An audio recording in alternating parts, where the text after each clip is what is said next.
On today's Buckeye Roast, Ryan Day and the players met with the media. We'll break down the key takeaways heading into Week 9. Then it's back to the tape for our film notes, followed by a look at the midseason Blitnikoff Poll.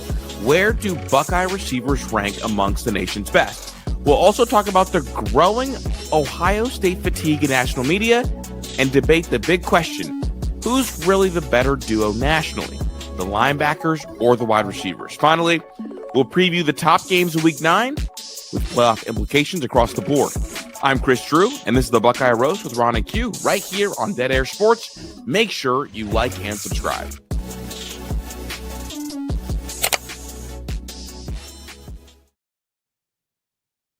Good morning, good morning, good morning. We are back for another episode of the Buckeye Roast. It's your boy Ron James here with my guy QP Ski. Q, how you doing? Thought you was trying to hide from the audience for a minute, but I'm good. Good on this early morning, supposedly. How are you? Doing great. 2 a.m. is my favorite time to record a podcast. I wouldn't rather be doing anything like sleeping or anything else right about now. Q, yesterday, a little peek behind the curtain. We talked about the pizza burger, and you brought it up after I said, find something to start the show with that had something to do about football. And you said, okay, well, this is kind of football. And we talked about a pizza burger. So I wanted to switch it up a little bit this morning and go a little bit off the board with our starting topic. We normally go with a trivia question, a stat, a number. The number today, Q, 22. Michael Jackson's Thriller was ranked 22 by Billboard all time for Halloween songs. And that caused some outrage on Twitter yesterday. A lot of people were like, how is that not number one? And I'm sitting there like, what do you mean, how is that not number one? It's because it's not the best Halloween song. Q, your trivia question for today. Would you happen to know the number one Halloween song according to Billboard? No. Come on, man. Are you asking that? No, off the top of my head. No, I don't know. Come on now. What is the best Halloween song of all time, Q? This is an easy one.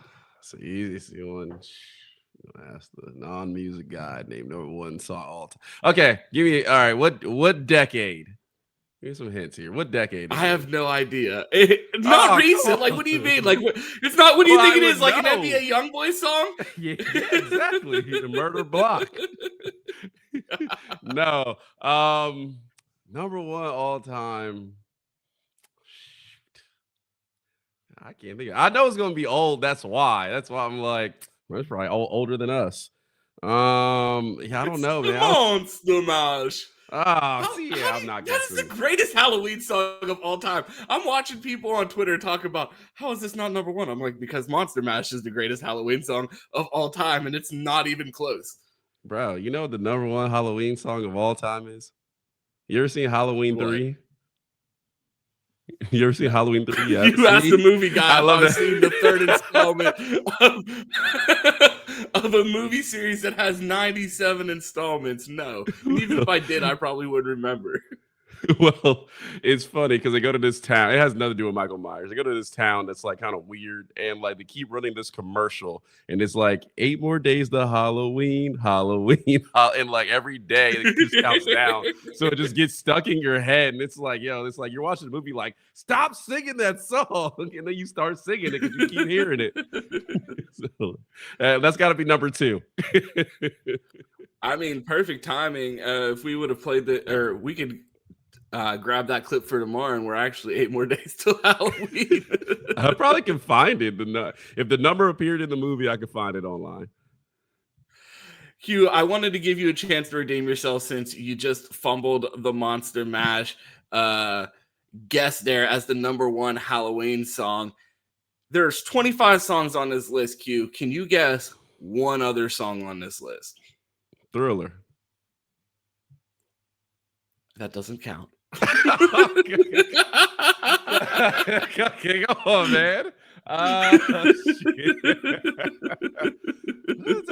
I'll never think about the top Halloween song. This is why I'm like, what the hell is the Halloween songs that actually appear on the radio? Like, I could, like, Christmas, I could probably run it down. Halloween, I don't know what the Halloween songs are.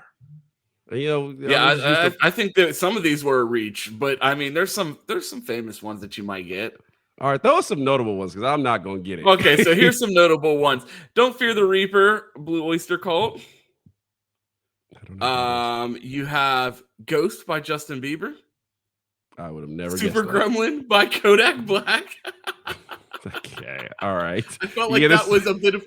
I thought that was a bit of a reach. You have Black Cat by Janet Jackson. You have Dark Lady by Cher. You have Monster by Eminem and Rihanna. Okay, that one I probably could have if I really thought. That's 1 out of 5. Ghostbusters. Oh, okay, yeah, that one I. Yeah, right. It just feels like a movie, so I wouldn't think it would make the list. It is a jam, though. It's absolutely a slap. But we got another slap to get to and an entire show of college football. Q. We've wasted enough of the audience's time. Let's get into it. Play the song, man. Let's go.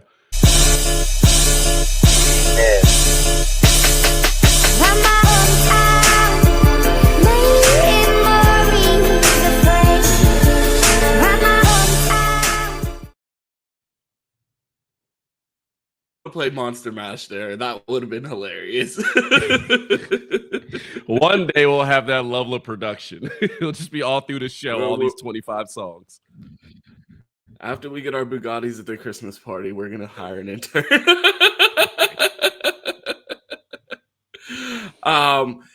So, Q, I wanted to talk about something that has been a theme on the channel throughout the season, because while we've been accused of being sunshine pumpers, I feel like I've been accusing the national media of being haters, and it feels like they have nothing good to say about Ohio State, and some might call it Ohio State fatigue. What's up, guys? We have gotten to the point where I think it's called Ohio State fatigue. People are tired of talking about the Buckeyes, and listen, it happened to all the greats. It happened to Alabama when they used to win a lot. It used to happen to the Patriots. It happened to Duke basketball. It happened to the Lakers. The Yankees, listen, when you win as much as you do, people start to get tired. They start to get bored. They start to create narratives and make up things that make conversation interesting. It's not really interesting to talk about the Buckeyes right now because they're just so darn good all the time. And so if you're a Buckeye fan, just keep that in mind, right? Buckeye fatigue. People are tired, so they're making up narratives about Miami and Texas A&M and all these teams that are supposed to challenge the Buckeyes. But the true ones know the number one team in the country is the Ohio State Buckeyes. Awesome hat. It's literally right over top of my shoulder that he had on in that clip. But I mean, I couldn't agree more. It feels like everybody is reaching to find something negative to say or to discredit the Buckeyes. I have a couple things from Twitter here. Our guy Juck, this guy Chris Vanini, whoever this is. I think Ohio State is very good, but this is why I ranked Indiana number 1. And like, let's be for real. How are you going to rank? We've done this bit before, Q. We were negative years old the last time Indiana beat Ohio State in a football game. How do you even give them the benefit of the doubt here? Just off of, everybody's like, oh yeah, just off of logo. Yes, just off of logo alone, you should use that type of sense to keep Ohio State above Indiana. And then you look at Chuck, he's like, if you watch Ohio State and you don't think they're the best team in the country by a decent margin, it's one of 3 things. You believe in strictly ranking by resume, which is fine. I don't believe in that. You are bored and don't like OSU. That's my guess. And 3, you don't know football. I think we're missing a 4th choice, 2 and 3. Let's say almost all the above. Yeah, it's been, and I think we talked about this a couple of weeks ago. It's just kind of like dull right now, and I feel like college football, there's so much parity, there's so much craziness every week that Ohio State is the one constant. So it was really hard to talk about it. We talk about these teams coming up with Texas A&M, which is very new. I mean, when's really the last time we talked about Texas A&M as a serious contender? I mean, we waited for Miami to actually be back for 3 generations now, and they're still not back. So, oh well, I guess the next generation, Gen Z, I guess Gen AA, they'll be back. Yeah, so it's like, I mean, Alabama and Georgia are out there, so that's the looming. But Ohio State is just like, one, we're not playing as big time games on the schedule right now, but it's just they're just so dominant that it's like, it hasn't been fun. And like, you expect them to go out there, dominate, and take care of business, and that's just not fun to talk about. And what is media? Media is entertainment. Like, how much do you get truth in media? And that's all ports of media. Not very much. Their job is to keep you there watching, and then hopefully we can shovel in a little bit of truth while you're here. So that goes as far as sports as well. Hey, watch it. Someone called us liars in the comments yesterday on the show, so not too heavy-handed on the truth. We are a lying-ass podcast up here. Hashtag allegedly. We lie, but we admit to lie. We have a. I don't even think we were lying. Here's the thing, bro. People think that like we're right all the time. Like sometimes, like we're just wrong, not maliciously lying. People are like, "Oh, you're wrong. You're out here lying." I'm like, no, there's a difference. Like being wrong and lying, not necessarily the same thing. And you add malice to it in the comments, and it's just ignorance. Forgive me. I used to joke. You'd be like, you used to lie on your test all the time. What's the answer? B. No, it's C, you liar. No, I just didn't know the answer. Oh my god. Oh man.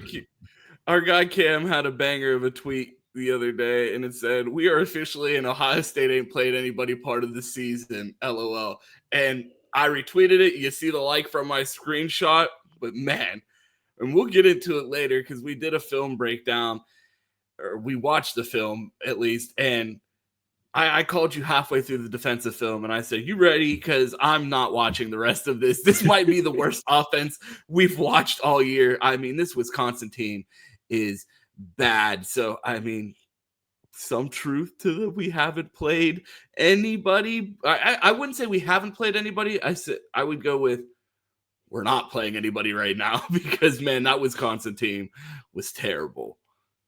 Yeah, I mean, they were. I think Ohio State has been very slighted with schedule this year. I mean, Texas obviously is not living up to expectations. Penn State has completely caved in, and then we've avoided Oregon, USC, Michigan down the line. So, I mean, even if we beat them, they'll be like, "Oh, Michigan wasn't really that good." And it's like, okay. So, I mean, it's just kind of par for the course right now. What can you do? You play your schedule. I mean, we've said this about a lot of teams. They should add a Wednesday game.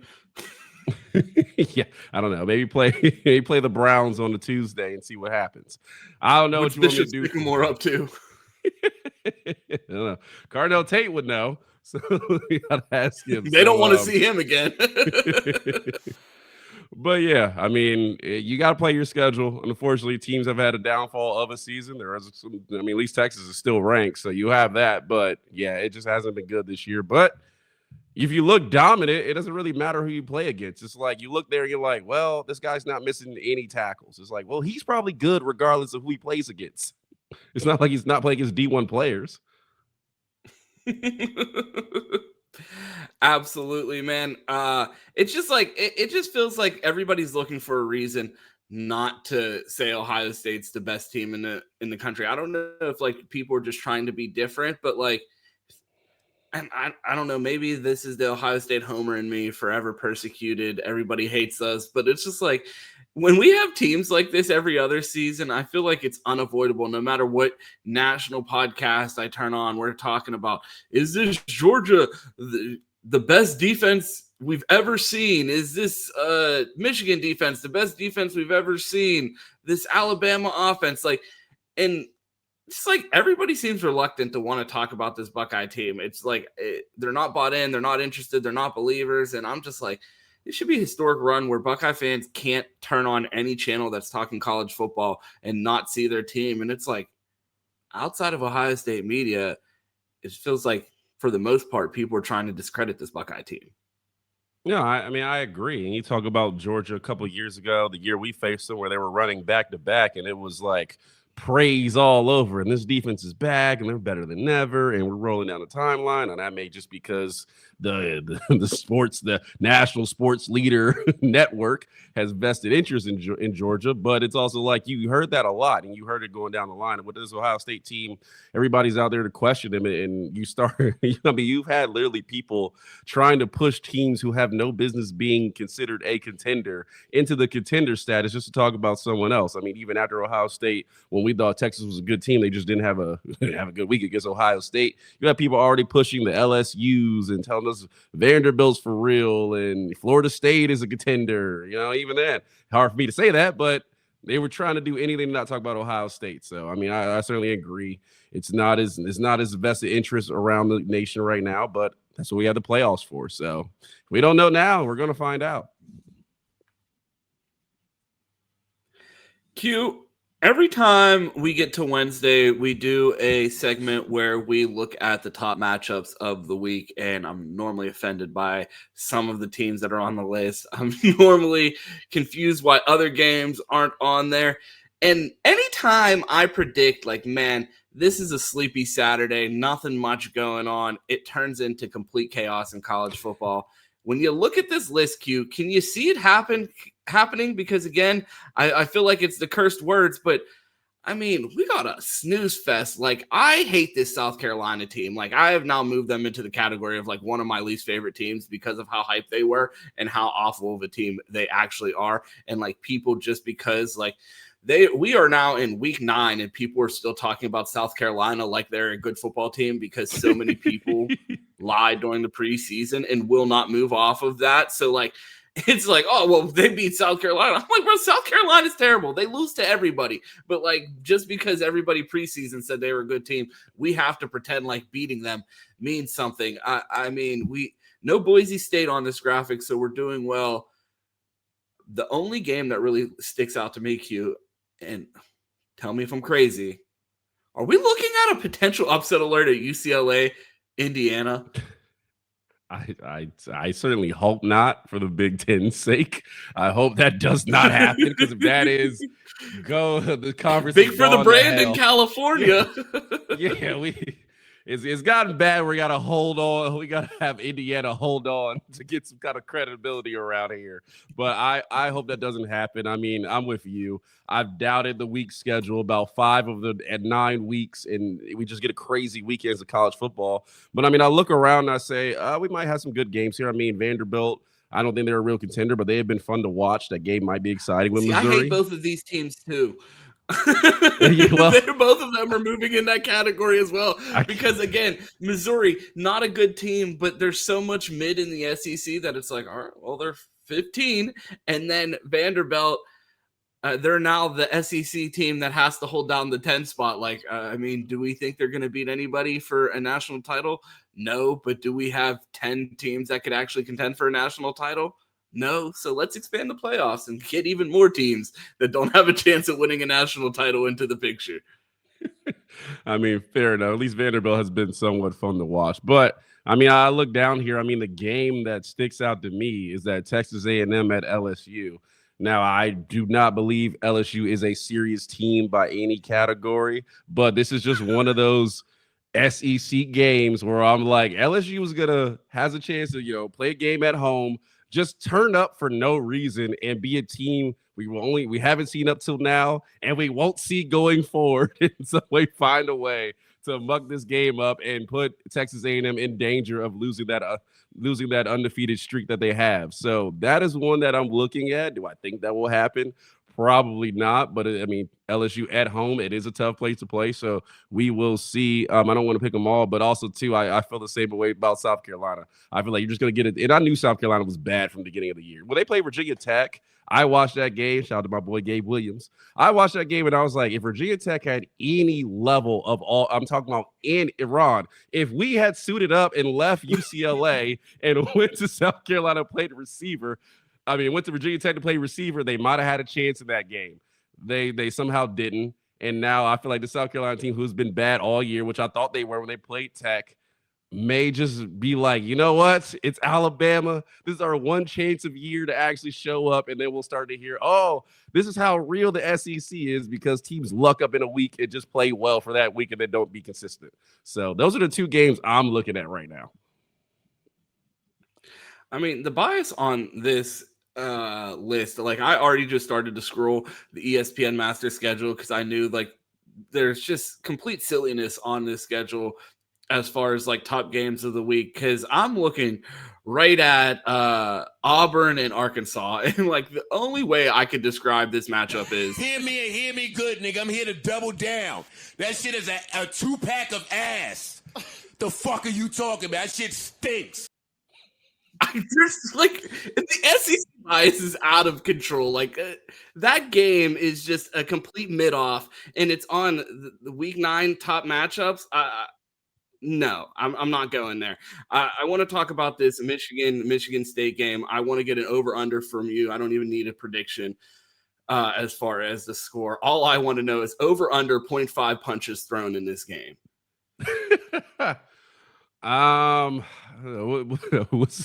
What does Sharon Moore wear to his press conference if he had a clown suit because he's a bozo?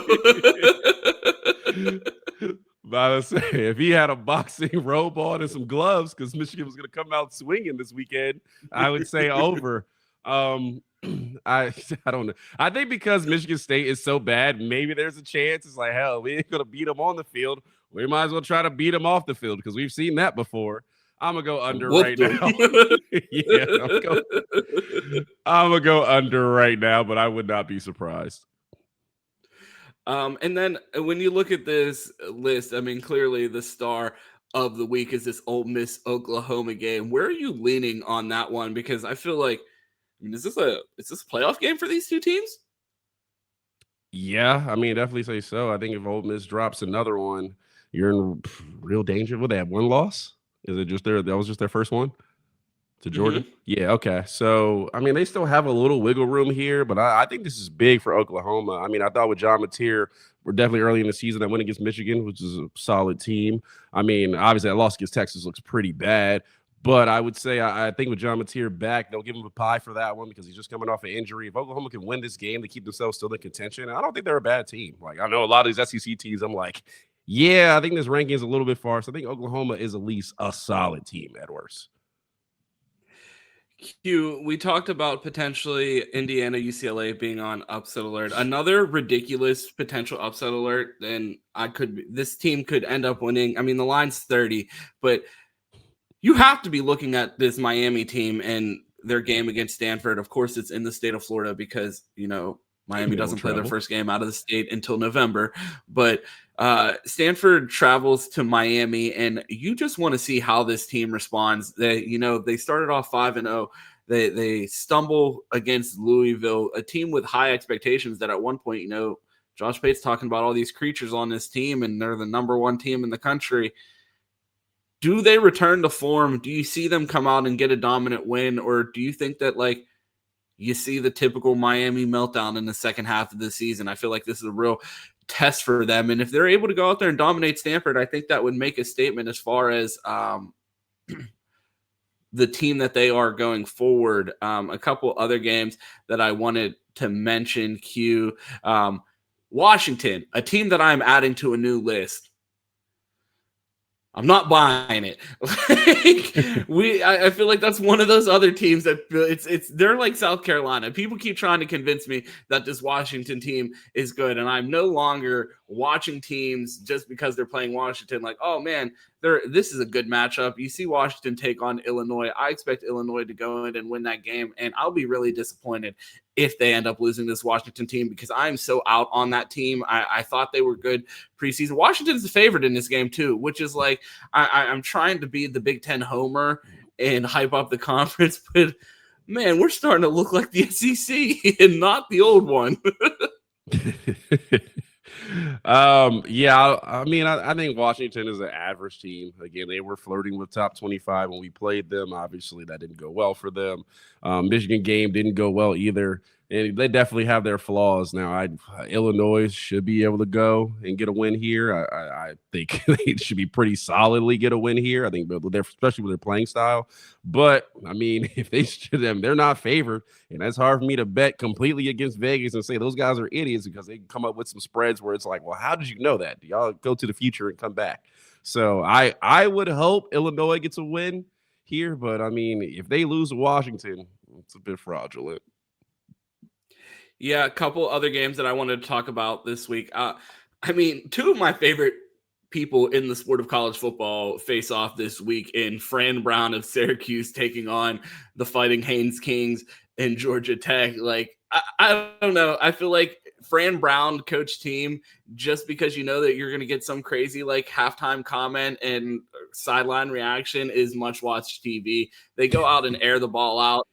It's kind of like he's one of my favorite coaches to watch because he coaches his team like he coaches at Syracuse. It's like, I'm Fran Brown at Syracuse. Like, what are you going to do? Fire me? Like, you're never getting a better coach than me. Like, I'm going to come out here and we're going to try our best to win. And sometimes we lose. And at the end of the day, we're going to go out there swinging. And I feel like this is going to be a good matchup. You know, Georgia Tech likes to play with their food. You've seen Fran Brown play spoiler in the ACC. I think this is a fun matchup to keep an eye on. Yeah, I think it will be fun. I mean, you talked about it week in, week out. Georgia Tech is much watched TV to definitely do the Haynes King. So definitely keep an eye out on that one. I mean, I would expect Georgia Tech to hold strong and roll here, but I do feel like Syracuse will do anything and everything to try to get a win because they have nothing really to lose at this point, especially against the top 10 team in Georgia Tech. So definitely want to keep an eye on. I think this could be an exciting game and a little interesting at the end. Yeah, and the last game that I will mention is NC State at Pitt. Why would I bring up this game? Because I will be there. I mean, and that's really the only thing of noteworthy from that game. Fair enough. We got plenty of Arizona State content we would not have talked about if I never went to the game. So I applaud you, sir. I'm not even – I don't know – I don't have much analysis expected from that game. I'm going to tailgate with friends and probably be pretty intoxicated. So the amount of analysis that you're going to be getting football-wise from me watching that game, I'm probably going to be staring at my phone watching other college football games from in the stadium while I'm drunk. So don't expect a comprehensive recap of Rasheem Biles on on Monday's episode. I know people in the chat are like, these clowns go to every game but Ohio State. Well, I'm here every weekend. I'm not on the podcast. Well, here's the thing. So I'm going to this Pitt game because it is part of a bachelor party weekend for one of my buddies who's getting married next Saturday, next Friday, which is the day before the Penn State game. And that is why I'm not going to the Penn State game, or I'd be going to the game on next Saturday with Anand. So there's a little peek behind the curtain as far as why we're not at games. And the other reason is, you know, Q is in Arizona. I'm in Pittsburgh. And Chris and I do Bleacher Report after games. So it's like, I can't really go to the games unless Jerry wants to throw me a credential so I can record in the stadium after I currently have obligations to Bleacher Report post game, so I am not able to really attend games currently. This is Ron James from Warner Brothers. We got a question for you, Mr. Day. Oh, man, maybe one day. But speaking of questions for Mr. Day, he spoke to the media, to people that have credentials, unlike one Ron James and QP Ski. Never let me on there. Absolutely not, because neither one of us would ever agree to do this, which is how they opened up the press conference with a softball question about Tegra Shambula's journey at Ohio State. Like, we know this kid's been getting criticized in the media a ton, so let me throw you a softball so you can talk about how amazing it is, like him learning the sport later in life, and what a testament it is to what he's been able to do at Ohio State.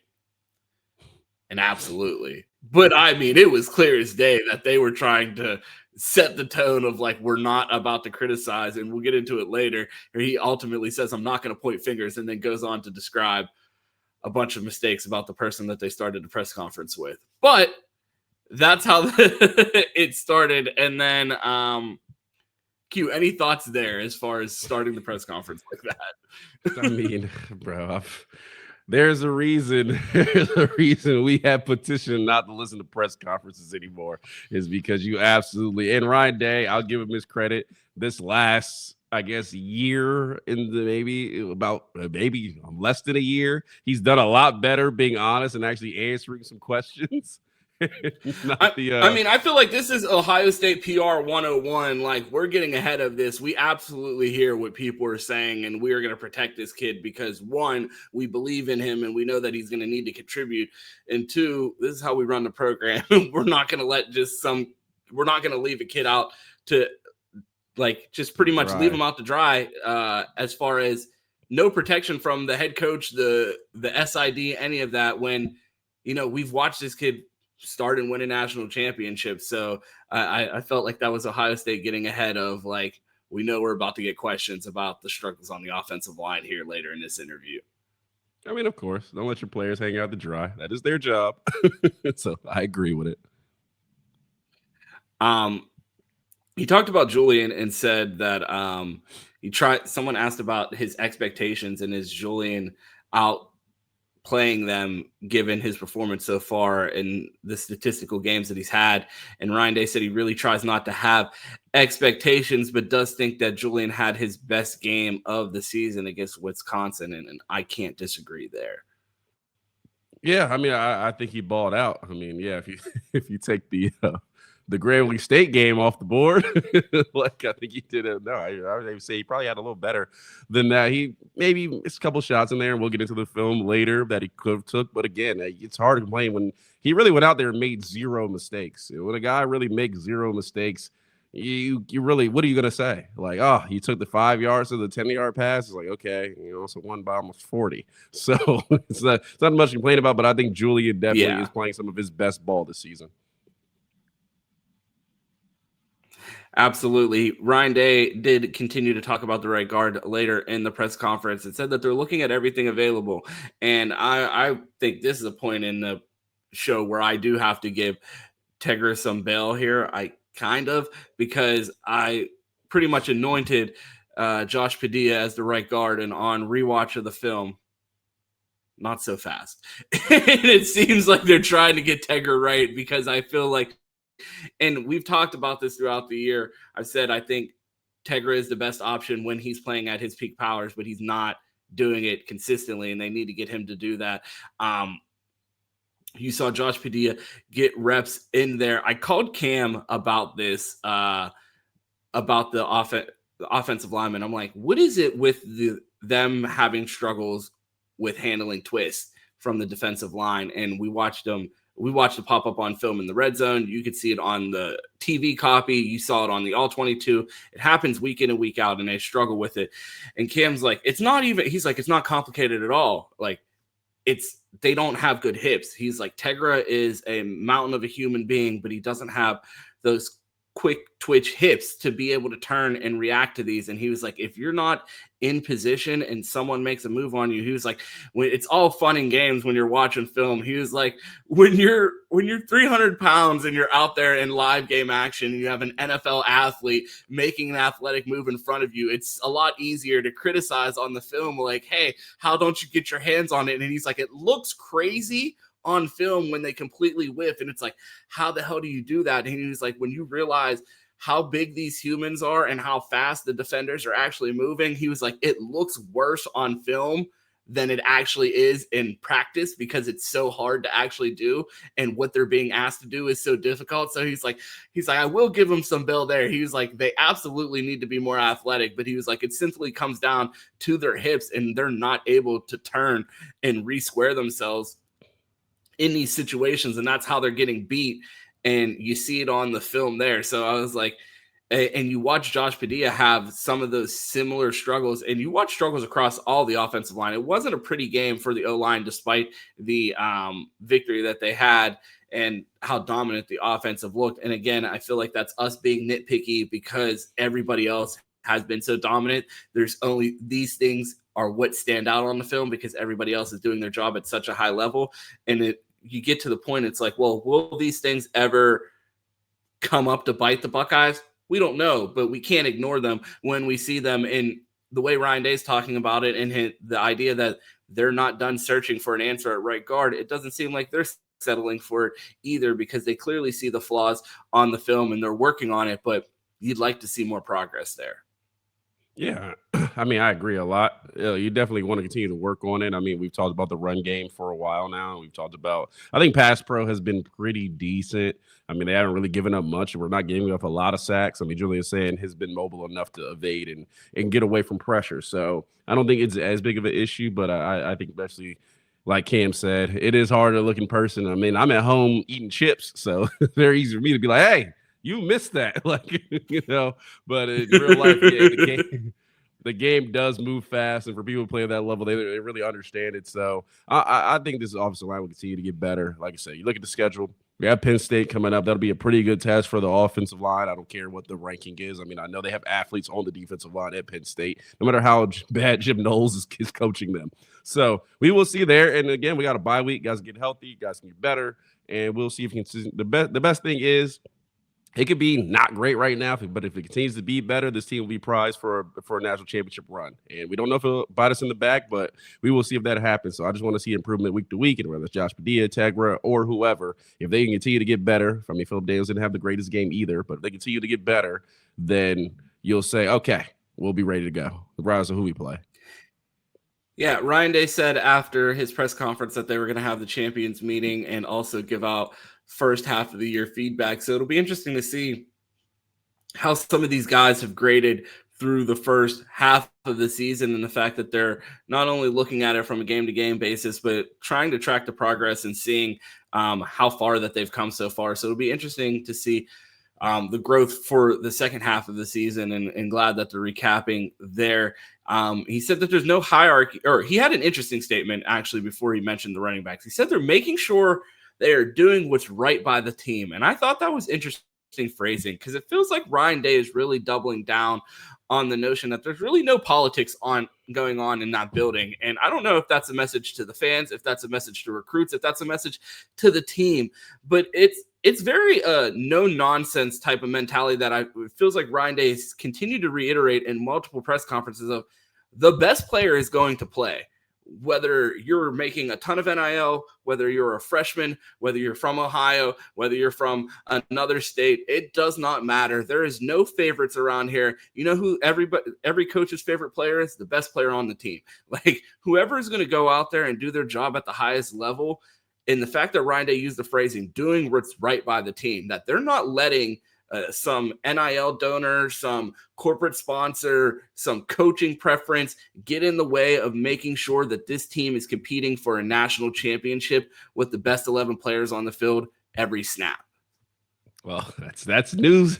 That's good news to me, because, man, at times it just felt like 2016, 2020, and 2024 all in one inside the Woody with the amount of politics going on in there. So it's great to hear from Mr. Day, because we've seen times where we're like, look, I don't know what y'all are seeing, but what I'm seeing is not the same thing. And all I am is a Hall of Fame Twitter coach. But God damn it, I know something is wrong with that. I'm not going to name names, but we've mentioned a couple on the show. But anyway, I will say it's good to hear. It's good to hear. We've definitely seen times where we've had some complaints, but I think this year, especially out of all, they've done a really good job. You see transfers come in, they may be paid the most, but they're not playing the most. And you've seen them say, hey, these freshmen, if they're ready to go and they're the best players, are going to get the opportunity. And you start to see them running depth a little bit. I mean, Devin Sanchez, just a freshman, comes in. You don't have again, he's a 5-star, but you don't have a hierarchy there. There was players in front of him probably when he walked in the building, and he's gotten a couple starts under his belt. So it's good to see that. It's good to see that. And you want to do that, because that's what players want to do. If I'm the best player, I want to play. And if I'm not, something's wrong. It levels the trust in the program. And it seems like the trust at an all-time high. These guys are following these coaches, and that's good to see. Ryan Day hit on a bunch of things that we're going to talk about during the film segment. He said that the RPOs limited carries for the running backs, and on all 22 rewatch, you can see a lot of these pass plays were called runs, and Julian's just taking the free yards with the wide receivers. Said West was a bright spot. I mean, on rewatch, I think that was apparent to us as well, and we'll get into that in a little bit. He said he's not pointing fingers, but people need to improve technique and identification. Yeah, there's no need to point fingers because that we know we know goes for every single person on that offensive line. Like, number one, like, it's not just a singular person, and if it were, we knew who you were talking about anyways. And if you were to watch, when you rewatch the film, I think it is fair that he didn't point any fingers because he could point fingers at everybody on the offensive line. It was a sloppy game, and Julian made them right a lot of times. The running backs had to make them right a lot of times, and Julian's poise and ability to move in the pocket allowed a lot of things to happen, but it's becoming apparent that the struggles in the run game have a lot to do with technique and issues on this offensive line. It seems like with Bo Jackson and Isaiah West, they're really starting to find something with these running backs. I thought the running backs ran hard on Saturday. It not necessarily reflected in the box score, but just on rewatch, it just felt like the effort was there from that room. And then he just talked about the chemistry, the necessity for chemistry during this bye week. I think he had a very interesting point that he made about, like, going into this bye week, that they're taking an approach to give every player what they need specific to them. There's some young guys that need a lot of reps. There's some veterans and, people that we're going to need down the stretch that need rest. We have people that need to do a tune-up on fundamentals where they're going to be focusing on getting technique back in order when they're not repping that as much throughout the season, because that's more of an off-season and fall camp type of thing. So knowing that it's kind of tailored for this off-season, and Ryan said it's a formula that they feel like has worked in the past, and that's what they're taking into this next week. I think there's a lot of people that fit all of those different categories. So to know that they're going to be getting specialized attention over the next couple of the next week and a half preparing for this Penn State game.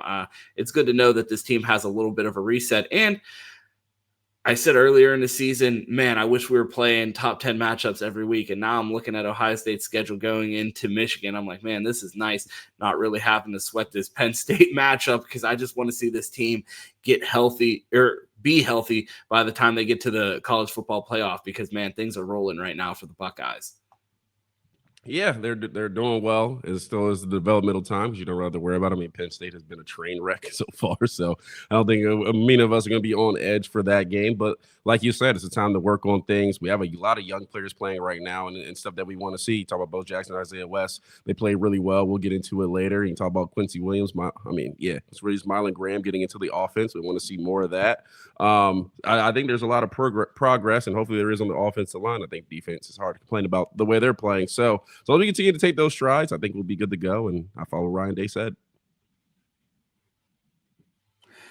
You had a I've been covering Ohio State too long brain fart there. You said Mylan Graham. You said Mylan Graham and called him Quincy Williams, and I was like, you wanted to say Mylan Williams. Quincy Porter. And I was like, it's like, I'm just mixing up all these names that sound alike. He's like, there's just too many names. Joey Vasquez, him too. Buckeye legend and hero, two-time national champion. Q, I wanted to jump into the film notes. I'm just going to go rapid fire through mine and then let you respond with what you saw on the offensive side of the ball and anything that you wanted to talk about from my couple notes. I mean, we talked about some of these things when we went through the Ryan Day interview. We talked about Wisconsin was just stacking the box, telling Ohio State, I dare you to run it. And Julian saying's like, nope, I'll just take these free yards on the outside. I didn't even realize that Tackett Curtis played for Wisconsin until I saw Bo Jackson literally juke him out of his cleats during the game. So Jim Knowles, prized recruit, the only guy that we really ever saw Jim Knowles on the trail trying to get looked like, as Joe Budden would say, a two-pack of ass out there. Josh Padilla came in, and I thought on the initial TV copy, it felt like the offensive line improved when he came in. Saw a lot of the similar issues that we saw with Tegra with Padilla in the game. So it's kind of an open battle. And I as much as I thought that this would be settled coming out of the bye week on the rewatch, it looks like this is something that's going to drag on the rest of the year. Julian saying it feels like when you watch this kid, the incompletions are either tip passes or throwaways. He really doesn't throw too many bad passes. Isaiah West finds a way to get skinny anytime, whether it's in the red zone, short yardage, whether it's on stretch. He finds a way to just explode through the hole and just really make a guy miss. And we really haven't seen that. And we've talked about that. That's something that Cam's harped on. He's like, you can't blame the offensive line for everything. He's like, Quinshon Judkins made the offensive line right so many times last year, and we need backs that are going to do that. And it feels like Isaiah West adds a little bit of that, a burst that we've also been missing. So it's looking like this running back room is turning into a freshman 1-2 punch. But I think CJ Donaldson will have something to say about that. James Peoples had a couple decent reps in pass pro, one bad one, but overall, it seems like a guy that they're still trying to keep involved.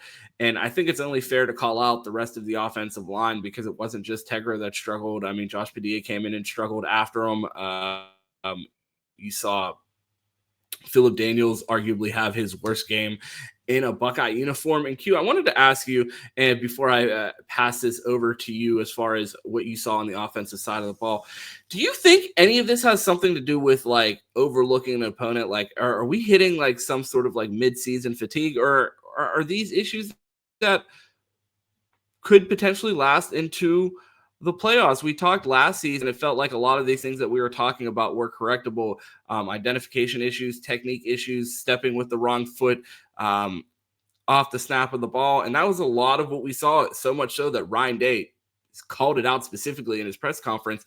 And we said that we watched this get better last year. We're going into week 9. I'm not sure this wasn't the worst offensive line performance that we saw in a game that we won 35-0. It just felt sloppy, and it's disappointing to see this late in the season. And I know it's nitpicky, but where are you at as far as, are you still of the belief that this is something that is correctable, or do you think that these are now patterns turning into habits? Yeah, I mean, I certainly think it's correctable. And I mean, we can look at last year where things didn't look great, and then we look at the playoffs and we're like, wow, this offensive line looks completely different. They're moving some of the best teams across the country. So not going to say it's not correctable. I mean, I'm not going to hold Phillip Daniels to the fire as I will hold everyone else. I mean, he did have probably his worst game, but I mean, he's played well throughout the year. So maybe a little overlooking. I don't know, maybe a little fatigued. I mean, playing in Wisconsin can't be the most fun thing when they're terrible. So it could happen. And obviously, Wisconsin, maybe there's some talented players over there from the defensive side that just gave them some trouble, and it could be a matchup thing. So we'll see if that continues. I'm not too worried about him right now. I mean, that right guard position is probably the one. But, I mean, it wasn't great. I mean, I've talked about the running game all year. I'm hoping it gets fixed, and I think it can. I mean, I think we've been creative. And I think, too, you're at Wisconsin. You're not doing a lot of things creatively. You know, they're going to win by 40. It's just like, hey, let's keep it basic. Let's see if we can get the things right, build on what we have. If we don't, we go back and fix it. But I feel like when time comes and it's like, oh, we really have to run the ball and we're in a big time game here, they're going to pull out some wrinkles that you really haven't seen before. So I feel like they're going to hold some stuff to make life a little bit easier for them. But you're hoping even running basically, this offensive line continue to get better. So I still got faith in it. I'm not too worried about it. We do have a new offensive line coach, and actually really 3 of them. So we'll see. I'm sure if they can all put their heads together, they'll figure it out. And I'm sure they'll pull a little more creative run game out when it needs to be. Absolutely. I did want to circle back to the offensive line, and something that I did see towards the end of the game. We did successfully pick up a twist later in the game. So to see that, like, hey, they can do this. So that was a positive sign.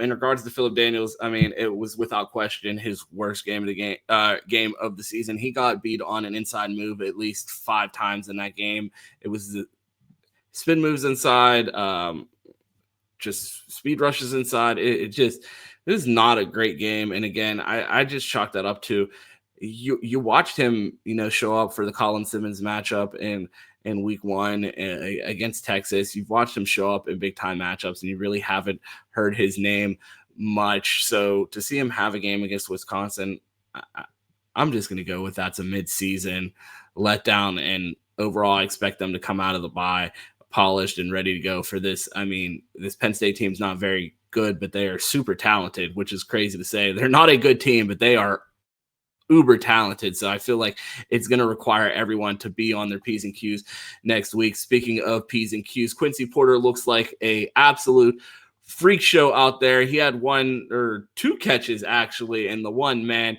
the route that he ran was ridiculous, and then his just burst to turn upfield. If that is a guy that we see getting on the field with Carnell Tate, Jeremiah Smith, let's pray for the defense, man. And then prayers have been answered for Buckeye fans. We've been asking all year, hey, if you're going to come out and bring out 13 personnel and practically make it 14 by putting another tight end at fullback, I was watching the recap, and Zach goes, oh, here comes the entire tight end room onto the field. It feels like it every time they're in the red zone, and we finally see them pass out of 13 personnel, and Will Kazmarek gets a touchdown there. So to see the play calling opening up as we start to enter the second half of the season, I thought was a positive sign. It was a fun rewatch on the offensive side of the ball. Definitely more fun than the defensive rewatch. Yeah, the offense was pretty fun. Again, it's good to see Quincy Porter get out there. Like you said, he looks like an absolute dude and the dude in the making. So we'll see what becomes of him when he gets a little more reps and then the room opens up a little bit. I thought Mylan Graham, people are really happy to see him. So I thought he looked good. Probably could have been hit for a touchdown, possible touchdown a little later in the game.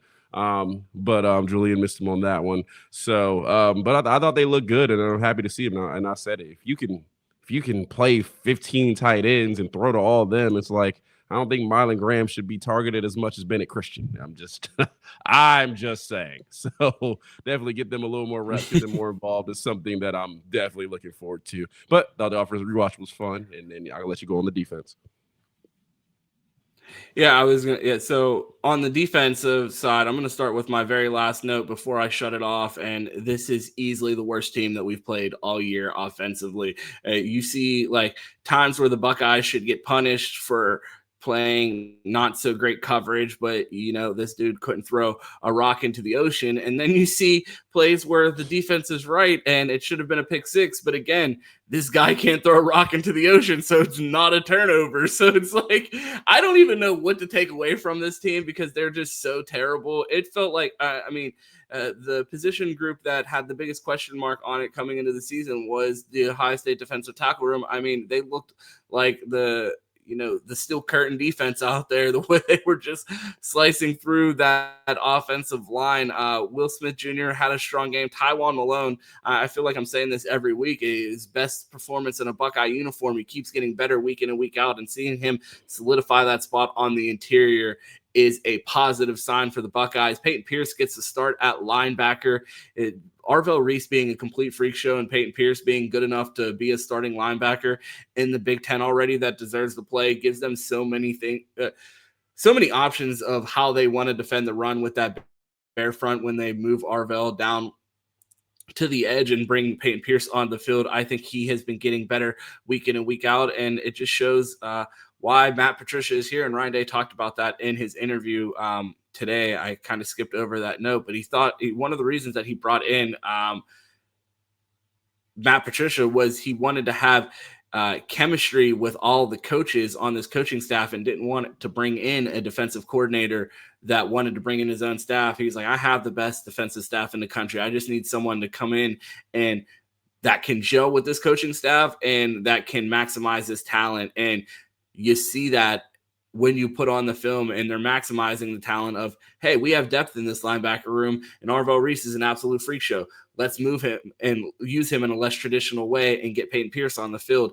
And I think that speaks to Ryan Day's vision and as a CEO and leader of this organization to go out and find a guy that fit exactly what he needed and acknowledging like, hey, I don't like, cool, you may be a defensive coordinator. I'm the CEO of one of the best organizations in college football. I don't need you to bring your coaches. We have the best in America right here. So I just need you to come in and bring the scheme and work with everybody in the building. And by all accounts, it's been a slant Slam dunk hire.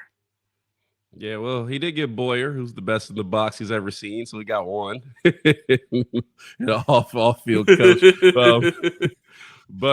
Yeah, I mean, you basically covered it. Tyrone Malone again looks good. Will Smith Jr., the guy you gave a shout to at the beginning of the year, has looked better and better each week, and it's good to see Edric Houston kind of get back into the mix. And got pushed off the ball a little bit, but I thought he had a really good game and a couple of weeks to get healthy, and we'll see what he does against Penn State. So if you have those four, I mean, those three with Caden McDonald, I think it's very much look out. Peyton Pierce had a really good game, like you said. Probably his best game. A guy was like, oh, we got these freak shows. We're rolling in Peyton Pierce. And he's like, shut up, Q. I got this. And he has looked fantastic. So I will throw him his credit for that. I think the only thing I've seen was the safeties on routes. They got beat a little bit, but again, this quarterback, he couldn't throw his way out of a wet paper bag. So it was a little rough for them. He got a couple dots in there, but not many. So, I mean, a couple of things to work on. If you want to nitpick, say, all right, guys, let's not get beat off the ball. Safeties get a little better in coverage, but outside of that, it's not much to talk about. No, not much to talk about there. The last note that I did want to bring up from the film, Edric Houston, it seems to be getting stronger. I thought he had one of his better games this past week. Couple not so great reps, but a lot of strong reps, and you just hope that he can continue to stack it for the guys and be that guy that we know, be the 5-star that we know him to be. Speaking of 5 stars, Q. The Blitnikoff Midseason Poll is out. And there are 2 Buckeyes on this list. Your thoughts here. You're familiar with a lot of these names. You have your hometown guy, Jordan Tyson. You have 2 Buckeyes. We've seen Makai Lemon. We just watched Chris Bell overinflate his rating on here by beating Miami this past week. But, I mean, a lot of my – but, yeah, Q, where do you want to start here? I mean, I think this is a solid list. I think I've actually been lucky enough to see most of these guys. Usually we have some guys, and I'm like, who is that? Where'd that guy creep up from? Makai Lemon, definitely for USC. I think he's having, I don't know if he'd be at 1, but I think he's having a solid year. I mean, Chris Bell definitely went stupid against Miami. He looked like a first rounder and an absolute monster out there. It's good to see Jeremiah Smith and Carnell Tate in there. It's good that they're not just putting one up there, that they have both, and this is on 3. So I wouldn't be surprised if those guys are tied from this week on to the end of the season. So we will see them come up there, but obviously they played well. Let us rat. It's a guy for Indiana. I mean, he's been an absolute dude. I watched him a lot when they played Oregon. I was like, they have nothing for this guy. Like, Oregon could not deal with him. So if we do get to see that matchup down the line, I'm interested to see what he looks like against Igbinosun and Jermaine Matthews. So definitely looking for that. I mean, Jordan Tyson is the only wide receiver Arizona State has. So he's going to get the ball every time. He's going to have the stats to be, I guess, I don't know how many people they bring to the Blitnikoff, but if they have 5, I think Jordan Tyson will be up there. So pretty decent, solidly list. I mean, where is Malachi Toney would be my one question. Because if those guys are up there, I think he's got to be up there somewhere. That is a great question, Q. I had to remove the banner to make sure that he wasn't under there, and I'm by no trolls whatsoever. He absolutely deserves to be on this list. I think Malachi Toney has put up one of the most impressive receiver performances in the country. Q, you brought up the fact that Jordan Tyson is the only wide receiver and the only offense that they have at Arizona State right now. Do you think Jeremiah Smith and Carnell Tate both balling out? Carnell Tate, 34 receptions, 587 yards, 6 touchdowns. Jeremiah Smith, 49 catches, 602 yards, 7 touchdowns. Are they going to cannibalize their chance at winning the Blitnikoff? I don't think so. I mean, I know we had the 1 year with obviously Olave, Garrett, and JSN, and none of them made the list, which was 3 first-round picks, and none of them even getting invited to the finalists of the Blitnikoff is absolutely abysmal. But I digress. I think Carnell Tate, I mean, Jeremiah Smith has the status where he's going to be up there regardless. I think he's going to find his, I don't know where the Blitnikoff award is given out, but wherever it is, Jeremiah Smith will be in attendance. I think it's just online. I don't think it's like a ceremony like the Heisman Q. I don't think they invite 5 people, or I could be wrong, but I don't think it's a ceremony. I think what I No, could I be think wrong. it is. I'll look it up. I think they do have awards. Oh, is so, and it? it guys go. Yeah. So they have it. It's not just Okay. just an online graduation. And this shit's the Oscars. where No, they'll I thought actually- like, yo, On3 just puts a graphic out and it's like, yeah, you'll get the trophy in the mail. No, there is award season, so definitely will travel. I think your Okay, Smith will be there regardless. I think if Cardinal Tate continues to play as regardless. Public school, my fault. Yeah, I think if Cardinal Tate does, if he continues to play like this, I think he'll be in attendance. It'll be good how it shakes out. But yeah, you gotta get Malachi Tony on this list. He's the one where I'm like, this is I don't care who's on this list. It's absolutely egregious. I have not seen 5 receivers better than him this year, let alone 8. That's what I'm saying. You got 8 receivers and only 2 of them played for SFE. Your list is trash. Yeah, if Just he saying. if he didn't have old interception back there, he might be up at number 1. So we'll see what happens. That's why you come to Ohio State. Oh man. Q. So when I look at this list, you see Ohio State, the only team with 2 receivers on this list. It makes me ask the question. Our guy Tyler from the I-71 podcast with Chris Drew right here on Dead Air Sports has been asking the question all year. Is this duo of Carnell Tate and Jeremiah Smith the best duo that we've seen ever in college football? But before we do that, I wanted to ask you, is this the best duo that we've seen on this team? Because we have a pair of freak show linebackers that are showing up in the first rounds of mock drafts together in Arvell Reese and Sonny Styles. So before we go into this, if you had to pick, Q, the better duo on the team, the linebackers or the wide receivers? I mean, I would definitely go wide receiver. I mean, Jeremiah Smith, I don't think we'll ever probably, I don't know when's the next time we'll see another guy like that. So, I mean, that definitely gives the nod. And Carnell Tate, another 5-star. I mean, he's played like a first rounder, played really well last year. Just happened to have another first rounder on the team with him. And you see what happens when he gets the opportunity. Like, he's going crazy right now to the point where people are like putting out wide receiver 1 and wide receiver 1. And when you have Jeremiah Smith next to you, and they have the audacity to put another wide receiver 1 next to your name, you're playing pretty well. So I know people. I'm along with you. I've asked for linebackers that are athletic, run down the hill, make plays, and hit people since, I don't know, it's almost been like a decade, maybe a little less than that since we've had crews like this. Speaking of that, we've been known for having great linebackers. So I wanted you in the audience, this is our question of the day. I'd like you to rank these linebacker duos. If I see Tommy Eichenberg and Steel Challenge, we have AJ Hawk and Bobby Carpenter. We have Marcus Freeman and James Laurinaitis, and we have Steel Chambers and Tommy Eichenberg, and then obviously Arvell Reese and Sonny Styles. So Q, what order are you putting these linebacker duos in? Oh man, that's really damn that. Well, first of all, get that bottom crew off the list. I know. What do you mean? That's an all Big Ten linebacker. Yeah, I know you love Tommy Eichenberg. Tommy Heismanberg. We're talking about maybe getting Julian Sayin a Heisman. Tommy Eichenberg almost won Ryan Day his first Heisman, bro. Get those guys out of there. Oh man, that is hard, bro. I mean, James Laurinaitis. And then people automatically disqualified for blocking me on Twitter. 4th.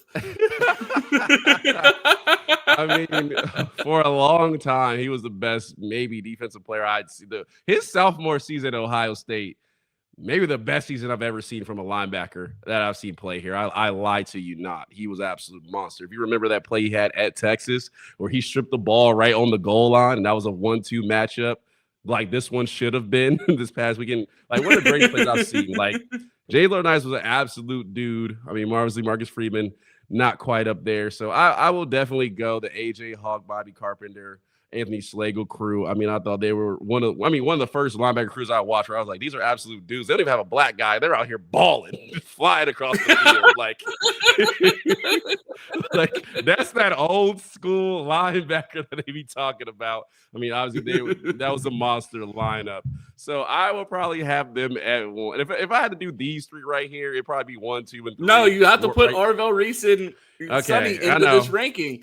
Just going by this. If I got to sneak Arvell Reese Sonny here, I mean, the way they're playing right now, I mean, it would be hard. And I think AJ Hawk is up for the Hall of Fame in the NFL. It'd be hard not. Speaking of AJ Hawk, he was just nominated for the NFL Hall of Fame yesterday. Yeah. Man, congratulations to him. I mean, it'd be hard not to put them 1. I mean, just for sheer that they're playing just as well as these guys have played, but they're also 6'4", 4'4", 4'5", 4'6" guys and just freaky athletic. So it's hard for me not to put them at 1. Now they're going to have to maintain this level of play, but I'm being in the Matt P defense. They've looked as good as any linebacker I've seen come through here, and that's both of them. I know everybody wants to give Arvell Reese most of the credit because Sonny Styles has been here for a bit, but I mean, I think they're both playing at a high level. I mean, if I had to rank 1 through 4 out of all these linebackers, I mean, it'd be hard. That'd be hard. I don't know. If you had to rank all these linebackers together, 1 through 4, who's your number 1? Because it's hard for me not to say James Arvell Reese. because he looks so crazy, but Arvell Reese is definitely in the top 2. Actually, you have to take the Hall of Famer. No, I mean, again, that's not even up for debate. James Laurinaitis was like a 3-time All-American. Like, I mean, he went. I don't know. He wasn't the most athletic guy, but he went crazy here. I'm going AJ Hawk. I don't know. I really don't. I may go. It's only halfway through the season. I might go James 1, Arvell 2, AJ 3. Well, I mean, you have James Laurinaitis. I think he's going to put Arvell at 1. The way the players talk about the way Laurinaitis talks about Arvell, they say that he loves Arvell. So he does, but I mean, bro, go back and watch some James Laurinaitis highlights. He was just a monster, bro. And he just end up wherever the ball was. He just end up there. Interceptions, strip fumbles, sacks. He was just that guy. So I would put James at 1 right now.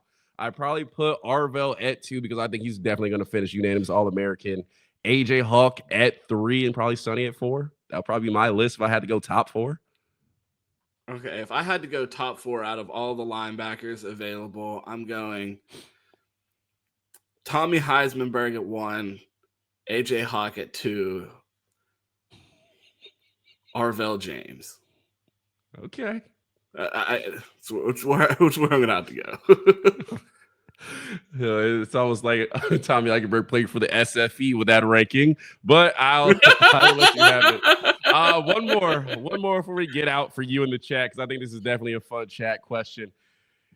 Ryan Shazier was not on your graphic, but if you had to make it a top 5, who does he finish above on your list? He's automatically goes to number 1. He played for the Pittsburgh Steelers, and he's an SFE alum.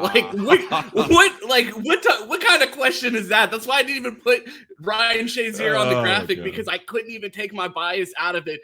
SFE alum, Buckeye, played for the Pittsburgh Steelers. Like, what are we talking about? There's a mural of Ryan Shazier behind me. You just can't see it because of my hat.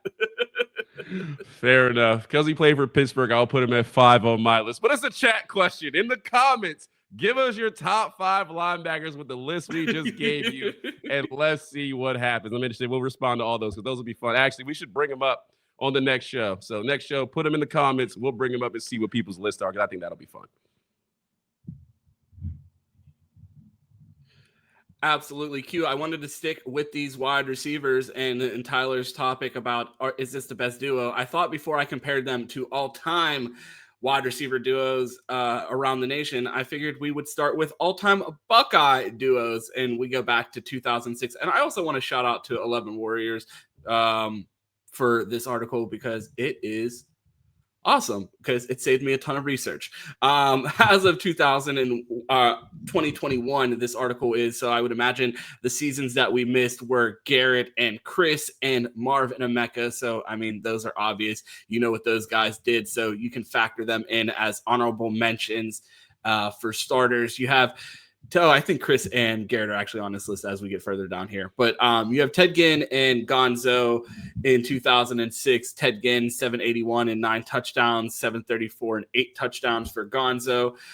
In 2007, you have Hartline, 694 yards and 6 touchdowns, with Brian Rubinski at 935 yards and 11 touchdowns.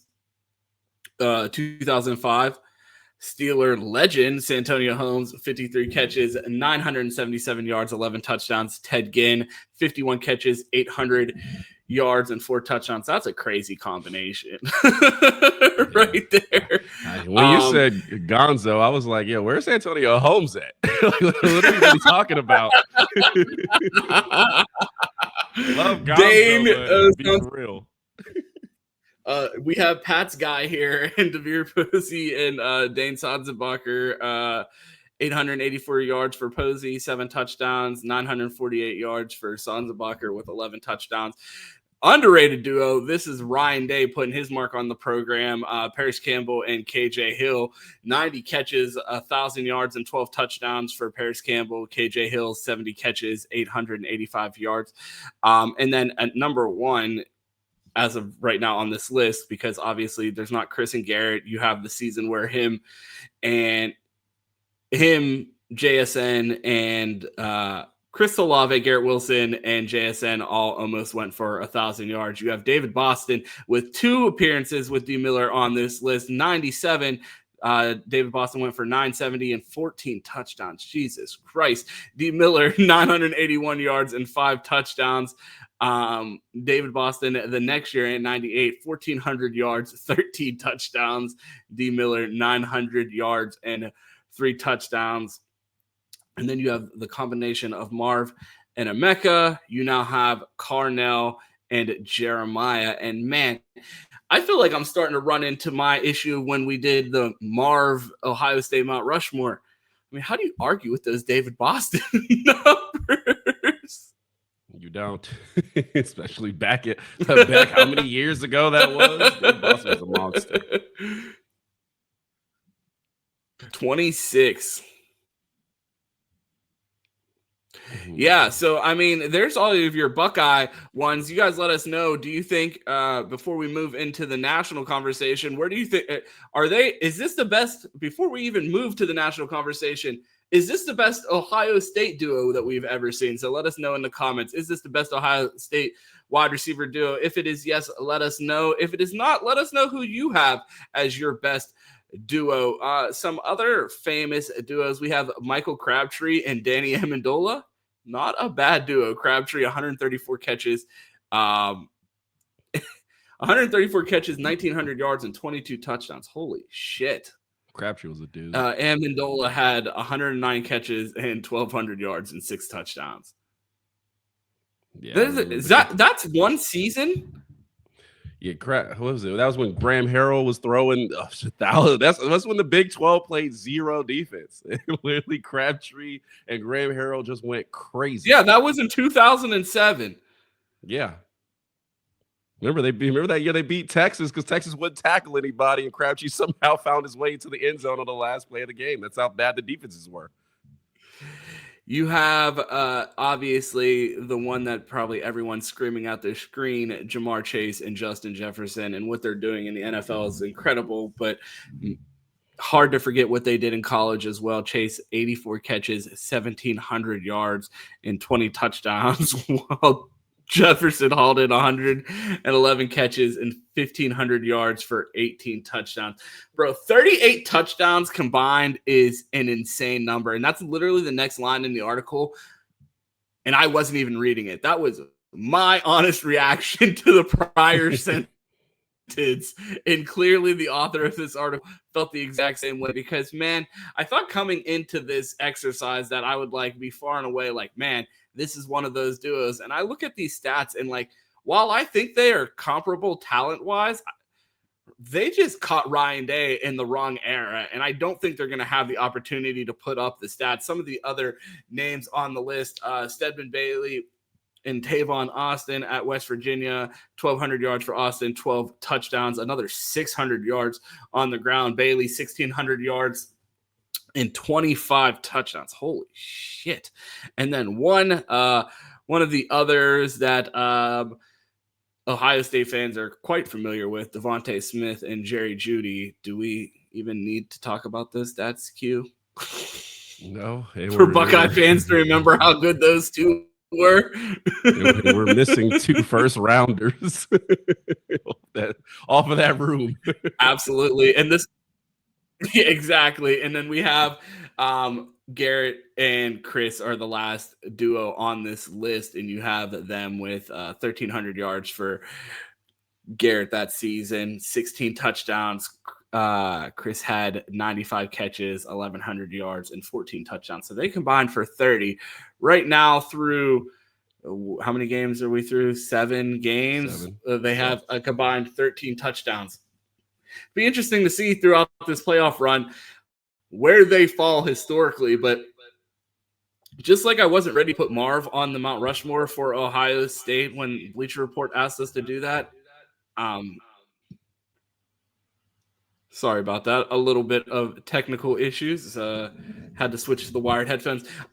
Cute, but yeah, they had us do an episode for the Ohio State receiver Mount Rushmore, and they wanted us to put Marv on there. And you're looking at the way it's playing out in the NFL right now, you're like, Marv might have been wide receiver 3 at one point with Emeka and JSN. Obviously Marv was the man at Ohio State, but it's just so hard to make these lists when you look at all of the talent, one just at Ohio State before you even get into the national conversation. So it's going to be a fun stat to monitor to see where Ohio State goes going forward as far as this wide receiver duo. Do they open it up towards the end of the year? And if they're playing 17 games, they're going to have a chance to really inflate these stats if they're playing more games than anyone. So if they're able to go on a national championship run, especially in a 12-team playoff, they have an opportunity. And while I think they're just as talented as any duo that we've mentioned, I don't think they're getting the opportunities currently with the way this team's playing. Yeah, no, I mean, I agree with that. I mean, it's just, man, the amount of talent you just spit out, I was like, Jesus Christ. I mean, who is even in my top 5 of them? We might need to do another Mount Rushmore episode because I don't even know. It would be just hard to dig and find guys to put up there. I think Terry Glenn was my one. Well, here's my thing. I have It sounds like revisionist history, and it's like, oh, it probably sounds great now. Everybody knows, you've known me forever. I have been a JSN truther since he was in high school. My family, references, my most ridiculous take where, when I watch JSN's high school film, I'm like, this kid's going to be better than Jerry Rice. I think this is the greatest receiver I've literally ever watched. It is my favorite high school tape I've ever watched of a player at any position. JSN was an absolute cheat code. And while he had his one season where it was 1,600 yards, we didn't get the full experience of JSN, kind of like an Arvell Reese type of situation where, you sat behind guys in front of you and then you finally burst on his scene and go crazy. He had his crazy sophomore year and then dealt with injuries his junior year, and I contend if he's healthy, Ryan Day gets his first national championship that year. So it's just so hard for me to do the Mount Rushmore. I don't even know if I could do a Brian Hartline Mount Rushmore. There's so many talented wide receivers that have come through this room lately, and it just speaks to what the history that Ohio State has and tradition that they have at that position, and what Brian Hartline's been able to stack in that room as of late. And I mean, that's just skipping over. I mean, you even have guys like Michael Thomas and all the guys in the urban era. It's ridiculous. Yeah, no, Terrell, we had a 1,000-yard receiver in the NFL play quarterback here. What are we talking about? That's how much a wide receiver we are. If you play quarterback here, you might be able to catch for 1,000 yards in the NFL. Yeah, that's taking Jame off the board because we knew what he was. He just didn't get a chance to do it here. Exactly. But Q went a little long today, but I thought we had a lot of good topics to hit on today. Got a lot of film talk in, a little bit of off-season, more macro type of content, and we're going to have a special guest on the show tomorrow. Our guy, Cleveland Mike, our former co-host on the Buckeye Roast, is going to rejoin the show tomorrow. We're going to get a little mid-season recap in with him. So if you're not familiar, we did used to do a show on Sundays. Me, Q, our guy Cleveland Mike and our guy Cam. So we're going to get our guy Mike back on the show here tomorrow and get his thoughts on the season. We really haven't talked ball on camera much, so I'm excited to do that. But until then, Q, let the people know where they can find you. Yeah, a bit of a long show on this bye week, but no, I'm sorry. Sorry, a long show that just got a little bit longer because I forgot that I had things from the community that I wanted to bring up on the show today, and I've been skipping them, and I wanted to get to them before we get out of here real quick. Our guy Sean Coates leaves us a comment every single day and tells us great show, and it's 3 words, and it literally means the world. I see it every single day. Our guy has been showing us love on every episode since day one. Shout out to all the people that show us comments, and like just those 3 little words, just a comment, it helps us so much in the algorithm. And shit, throughout my day when I'm at work and I look down and see that like there are people that appreciate the work that we do here and like our content, it means the world to us. So I really appreciate our guy Sean. I've been meaning to shout him out. Shout out to everybody that's been leaving us comments, but this is one that I noticed every single day. So a big shout out to our guy Sean. Our guy Ryan Sims left a message in the community a few days. If you guys see the way the community is displayed in the YouTube Studio app, it's just like all over the place. It's so hard to find. Like I have to go out and actively find these posts, and I've been slipping, and I missed this one from about 2 weeks ago when we talked about is Ryan Day the new Saban of college football, and our guy Ryan said this is a response to the Saban void filling perspective. I initially thought Day was going to fill Saban's void, but I had to pump the brakes a little bit. Right now, this team reminds me of the dominant USC teams Pete Carroll had. I think that is the level Day is at right now. I tend to think of this in levels. Pete Carroll, Urban Meyer, then Saban. Ryan gets to 3 championships. He is on the Urban type run. And he gets to 4. Then I think he could talk Saban. And then I saw someone else comment on this. Yeah, let's get to 2 first before we start counting and comparing to Saban. And I think those are all fair comments. The one interesting thing there about Pete Carroll is he did go off to the NFL and win Super Bowls. So it'd be interesting to see what would his run look like if he stayed in college football. Is he thought of in the same light as the other 2? But I get where you're at as far as has 1 championship and needs more to go. So really appreciate that community comment. And if you guys want to post in the community, go ahead. I'll say also the school of NIL. He was NIL before NIL. But we're not going to talk about that. He was an innovator. He was an innovator with the NIL. A lot easier when you just put duffel bags of cash in the hotel room when they get there for road games, hashtag allegedly. Shout out to our guy, Ryan Sims. If you guys want to post in the community, we will go out and find those and talk about them on the show. We had a comment from our guy, D'Angelo Thomas. Did Ohio State forget its medical tent in Columbus? I just watched Jeremiah Smith and Bo Jackson get medical attention on the sidelines. I think they might have. I know exactly what game you're talking about. When Jeremiah hurt his back when he got flipped on that play. I believe that was at Illinois, where they missed the block and he like landed on his head and was like breakdancing.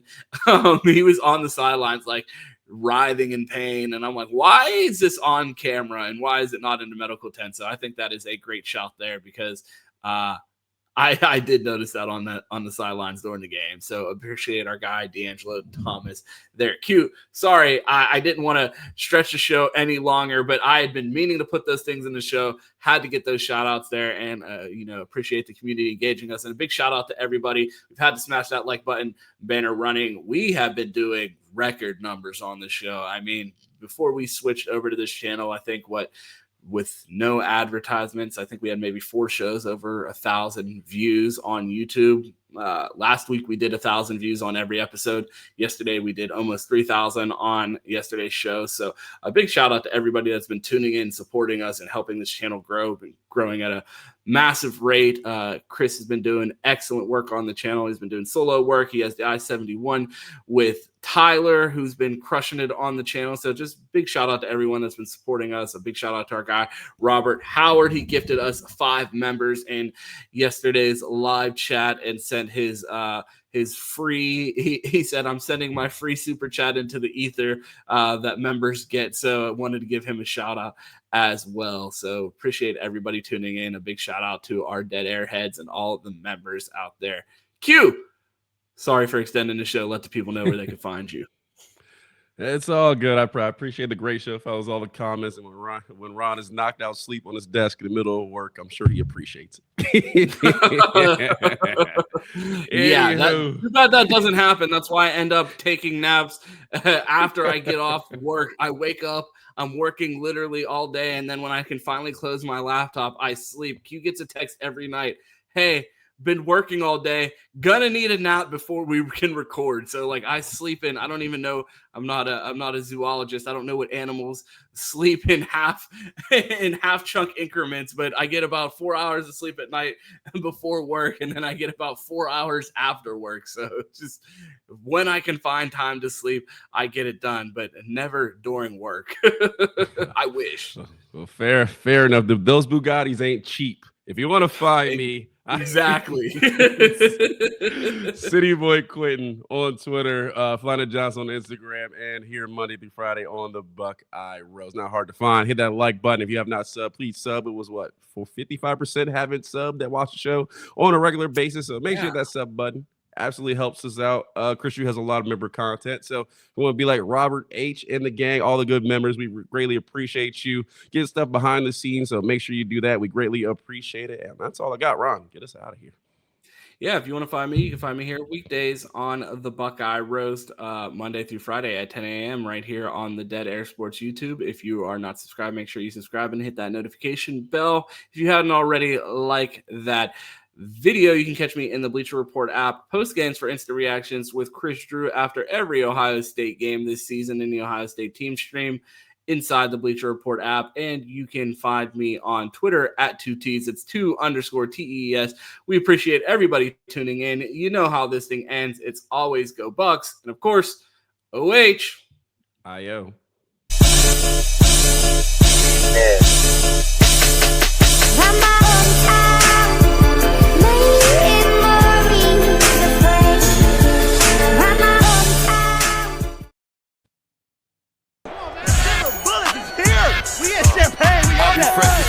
When I hit the scene, everybody know me. 40 tucked in my skinny jeans. I'm so fucking low key. All hundreds, finna go get some cream. This another show week. It's a show week. Out the 7 days, I gotta pick up 40. Mama told me, baby, get you some sleep. Gotta turn down, move slow, please. I go home, rock my son to sleep. Gotta stay awake, get more of these. Nigga, you mad cause you ain't getting no cheese. Whole hood charge you whole fee. Sometimes there's no one to watch over me. Too broke, can't get close to me. Send an op, say hello to me. Never respect when approaching me. And don't act like you don't know it's me. Know that bitch somewhere close to me. And I ain't got no reason beyond that. You the one to avenge your homie. Even though I really be on that. Beat a nigga up if you want that. You can't even buy a whole lunch, Jack. Better get a clock and punch that. Used to run my hood like a rug rat. We went to war with one guy. Ain't lying, we'll go, they come back. All on defense, we bust back. So they want me whack. How they shots out the back of the lag. I spit that shit that you get high to and make you want clap after that. Then drop some shit that make you contemplate on it after the fact.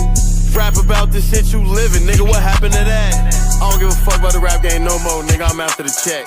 I ain't with the rap beef, nigga say my name once, I'm after his neck. Reach for 150, I'm